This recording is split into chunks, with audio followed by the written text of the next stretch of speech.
हाँ करो जी, करो करो ऊपर लो।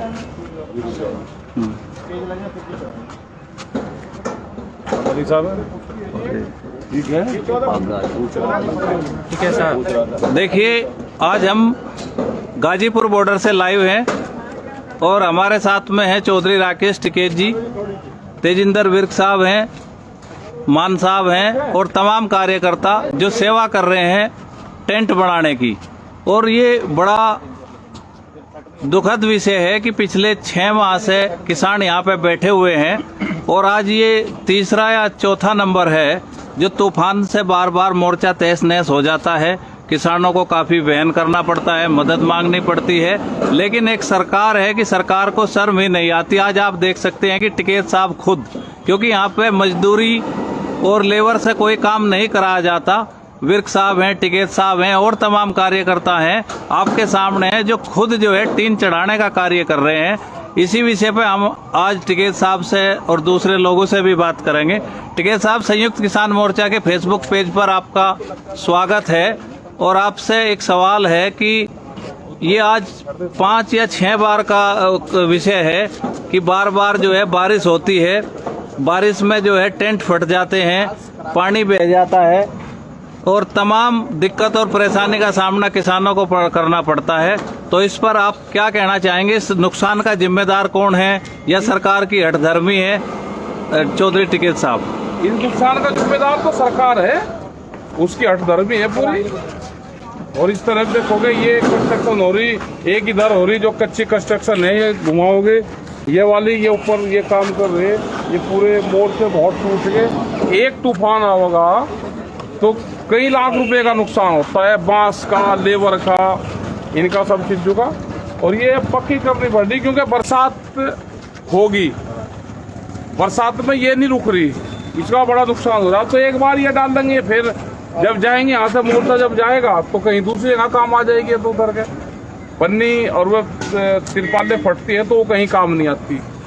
और किसान ये लगा के चलो कि आंदोलन लंबा चलना है, छोटा नहीं चलना, लंबे की तैयारी कर लो। सरकार से आर पार की होनी है। सरकार एलिगेशन लगाएगी, अब कोरोना का एलिगेशन लगा रही, वो लगाती रहेगी। अपने आंदोलन को इनको मजबूत रखो, सोशल डिस्टेंस का पालन करो, ठीक है। ये सारी चीजें यहाँ के लोगों को करनी पड़ेगी। जितने भी मोर्चे हैं, गांव में भी बीमारी है, इसका भी अपना ध्यान रखो। और अपने मोर्चे भाई पक्के मोर्चे लगा लो अपने गांव से आन के। ये नहीं कि किसी के दूसरे के झोंपड़े में आन कर रुकोगे। अरे अपना बनाओ, अपना जाओ, अपनी टोल जाओ, उसी का अपना बनाओ। ये नहीं कि आए दूसरे के में रुक रहे, अपना बनाओ भाई। जान आन के आप बना लग रहे आज अपने बहुत टोलियां आ रही और नए मजबूत हुए बन रहे हैं। नहीं, जैसे आज से पहले भी कई बार तमाम नुकसान हुए हैं, तो अस्थायी मोर्चा था तो इसको भी पक्का करने का निर्णय, टीन शेड से ये निर्माण यहाँ पे किया जा रहा। तो जो ये खाने का सामान या दूसरी तरह की चीजें थी उनका भी बार बार नुकसान होता रहा है। हाँ, उनका भी होता रहे नुकसान, तो बहुत नुकसान उनका होता रहे ना भाई। देखिए, आप देख सकते हैं टिकैत साहब हमारे साथ थे और खुद जो है यहाँ पे टेंट बनाने की सेवा में लगे हुए हैं। विर्क साहब हैं, तमाम लोग हैं और बड़ी सावधानी के साथ कार्य कर रहे हैं। तो आपसे बस एक छोटा सा सवाल था, फिर आप अपने काम करेंगे कि कई बार इस तरह के नुकसान हुए हैं तो इससे किसान संगठन को काफी नुकसान भी हुआ होगा। तो क्या क्या परेशानी झेलनी पड़ती है? परेशानियां झेलनी पड़े, जब पानी आता है ऊपर से वो सबसे ज्यादा नुकसान करता है। हमको जो अपने ये लगाने पड़ेंगे, ये हमको यहाँ से राइट साइड में जिधर सड़क की ऊंचाई होती है हमको वहां पर लगाने चाहिए। बहुत हमारे जो टेंट हैं वे लेफ्ट साइड में लगे हुए हैं जहाँ से सड़क की ऊंचाई है, तो वहां से पानी आता है तो वो सबसे ज्यादा तोड़ फोड़ करता है। तो पानी कहाँ से आता है, इस तरह का उसका डिजाइनिंग है। तो ये सारी चीजें देखनी पड़ती हैं क्योंकि ये पक्के मोर्चे हैं, वैसे सड़कें हैं, इनका ढाल है सड़कों का। तो नीचे हमको या तो चारपाई चाहिए या तकत चाहिए, इन चीजों का ध्यान रखें। जो भी गाँव से लोग आवे इन सब चीजों को देखा हुआ, बड़ा नुकसान होता है। बांस का, बल्ली का इनका नुकसान होता है, पन्नी का नुकसान होता है। तो पक्की अपना टीन डाल लो भाई।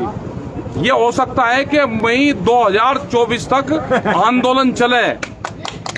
तो ऐसे नहीं, भाई 2024 तक भी आंदोलन चल सकता है, सरकार इतनी हठधर्मी पे आ रही, तो यहाँ से जाएगा किसान है नहीं। आपका एक पहली बारिश के बाद एक वीडियो बहुत वायरल हुआ था जिसमें आप खुद सब इंतजाम देख रहे थे, और बहुत सारा पानी ऊपर से जब नीचे की तरफ आता है तो नुकसान करता है। तो उसके बाद भी 2-3 बार बारिश हुई, तो इनसे सीख लेते हुए अब क्या सभी लोग यहाँ पे पक्के मोर्चे का निर्माण कर रहे हैं? सभी यही बना हुआ, क्योंकि सर्दी में भी काम करेगा, पता नहीं कैंक सर्दी रहना पड़ेगा, कैंक बारिश रहना पड़ेगा। अब ये तो पटू जाएंगे, ये 6 महीने में 3-3 बार बदल लिए पन्नी, और ये इनका खर्चा भी है, अपना टीन ले आओ, अपने गांव में ले जाना, फिर तो पक्के टीन का ही निर्माण करना पड़ेगा। यही रुका, इसके नीचे अपना बांस का, उसका झोंपड़ी का उसका लगा लो तो ठंड कम लगेगी, क्योंकि अब बरसात आएगी, आगे फिर सर्दी आ जाएगी, फिर गर्मी आ जाएगी, तो क्या पता कि 1 साल रहना पड़ेगा, ये तो अभी पता ही नहीं। तो अब मैं अगर ये कहूँ कि संयुक्त किसान मोर्चा के नेता अब इस तरफ हैं या इतने आश्वस्त वो हो चुके हैं कि आंदोलन लंबा चलेगा, ये अलग बात थी, लेकिन किसी को इतनी उम्मीद नहीं थी कि सरकारें इतनी अहंकारी और निष्ठुर भी होंगी कि 6-6 माह देश में सड़कों पर किसान होंगे, जो लाखों किसान हैं। तो अब आंदोलन लंबा होगा, ये बात ठीक है, लेकिन लंबे आंदोलन के लिए लंबी तैयारी भी आप लोगों ने कर ली है। पहले आप 6 माह की बात करते थे कि 6 माह का राशन लेकर आए, 26 तारीख को हो जाएंगे, 26 तारीख को 6 माह हो जाएंगे। और जब किसान गांव से चला तो उसने कहा कि हम 6 महीने का राशन लेकर चल रहे, तो आधा साल तो हो गया ना। अब आने वाले टाइम पे और कितना टाइम लगेगा ये तो नहीं पता। सरकार बातचीत करना चाहता, अब बात करते, कोरोना काल चल रहा, वे भी ठाल लिए हैं, सब लोग ठाल लिए हैं, क्योंकि जो कानून आए थे वे कोरोना काल में ही आए थे, उसको कर ले, और नहीं तो कितना लंबा चलेगा इसका कोई अंदाजा नहीं है। अपनी मजबूत कंस्ट्रक्शन करो भाई, अब तो जब तक सरकार नहीं मानती अपना चलाओ। एक बड़ा गंभीर सवाल है, और ये सरकार भी कहीं न कहीं इस बात को जरूर सुनेगी, क्योंकि ये हमारा अधिकृत पेज है, बहुत लोग इसको देखते हैं, बहुत लाइव शेयर होता है। जिस कानून को सरकार खत्म करने वाली थी, अभी कानून होल्ड पर हैं।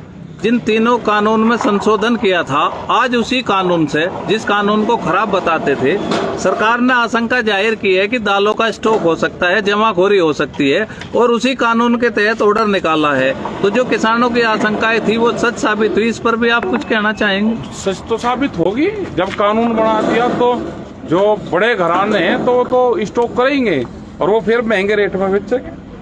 ये तो आशंका ठीक है। जो किसानों का आरोप था कि जमाखोरी बढ़ेगी और उससे जो है जनता को महंगा मिलेगा, तो वो कानून, वो आशंका सच साबित हो रही है, और ये उपभोक्ताओं को भी सोचना चाहिए। टिकैत साहब ने कहा कि ये आशंका नहीं, ये सच है, और उसी कानून से सरकार ने एक चिट्ठी जारी की है राज्यों में कि अगर कोई जमाखोरी करेगा तो उसके खिलाफ कार्रवाई होगी। अगर ये कानून खत्म हो गया होता तो फिर क्या सरकार करती? फिर जरूरत ही नहीं थी, फिर कानून बना हुआ ही था, फिर जमाखोरी कोई करेगा उसके खिलाफ कानूनी कार्रवाई होगी।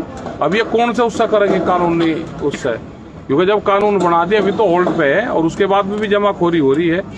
तो सरकार की आशंका तो ठीक है, सरकार की भी जनता की भी, इस कानून को रद्द करें, कानून को वापसी ले, MSP पे कानून बनावे, तो जब ही कंट्रोल होगा, नहीं तो वैसे कंट्रोल होने वाला नहीं है। जो बड़े कंपनियां हैं वे स्टॉक करेगी माल को, फिर महंगे रेट में बेचेगी, ये सारा काम करेगी। पिछले 2 दिन से भाजपा का एक प्रचार और प्रोपगेंडा चल रहा है कि नरेंद्र मोदी किसानों के साथ 1200 रुपए का DAP का कट्टा था, उसमें सब्सिडी बढ़ाई नहीं गई। अंतर्राष्ट्रीय मार्केट में भी दाम DAP के इतने नहीं बढ़े हैं। हमारे यहाँ पेट्रोलियम पदार्थों के जो दाम है उस पर टैक्स इतना है कि उसके कारण पेट्रोल भी महंगा है और खाद भी महंगा हो गया था। अब अचानक सरकार ने NBS की सब्सिडी बढ़ाने का फैसला किया और इसको बहुत बड़ा ऐतिहासिक कदम बताया। तो इस पर क्या राय है किसानों की, क्योंकि आप किसानों का प्रतिनिधित्व करते हैं, आपकी क्या राय है? कि पैसे बढ़ा के और फिर पैसे घटा दे के लगे जीत होगी।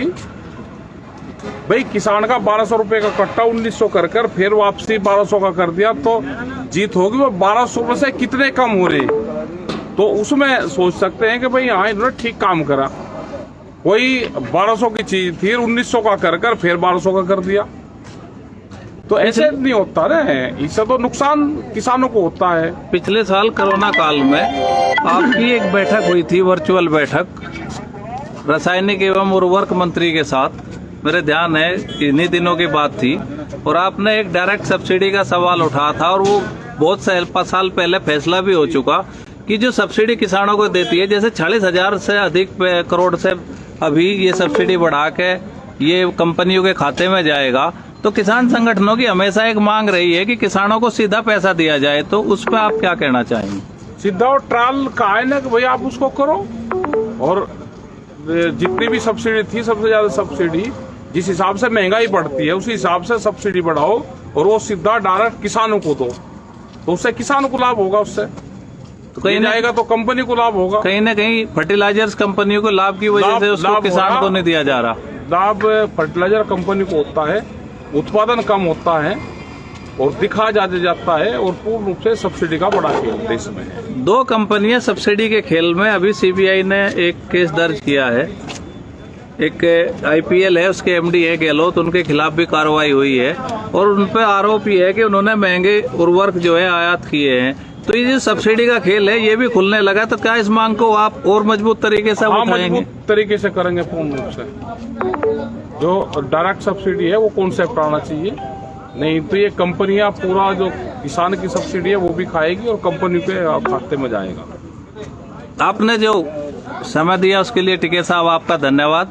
देखिए, आप संयुक्त किसान मोर्चे के पेज को देख सकते हैं किस तरह से गाजीपुर बॉर्डर पे ये निर्माण कार्य चल रहा है, और टिकैत साहब खुद इसके अगुवा हैं और काम करवा रहे हैं खड़े होकर। और उन्होंने ये कहा है कि ये अब हम कच्चे निर्माण नहीं, अब टीन शेड या दूसरे तरह के निर्माण करेंगे। आप देख सकते हैं किस तरह से रात में भी किसान छत पे ऊपर जो है अपने जो आशियाने हैं, जो टेंट हैं, उनको ठीक करने का प्रयास कर रहे हैं। लेकिन सरकार है कि शर्माती ही नहीं, सरकार को शर्म ही नहीं आती कि किसान और उनके नागरिक किस स्थिति में हैं। आप हमसे जुड़े इसके लिए बहुत बहुत धन्यवाद। आगे भी आपको दिखाते रहेंगे। टिकैत साहब का भी बहुत बहुत धन्यवाद।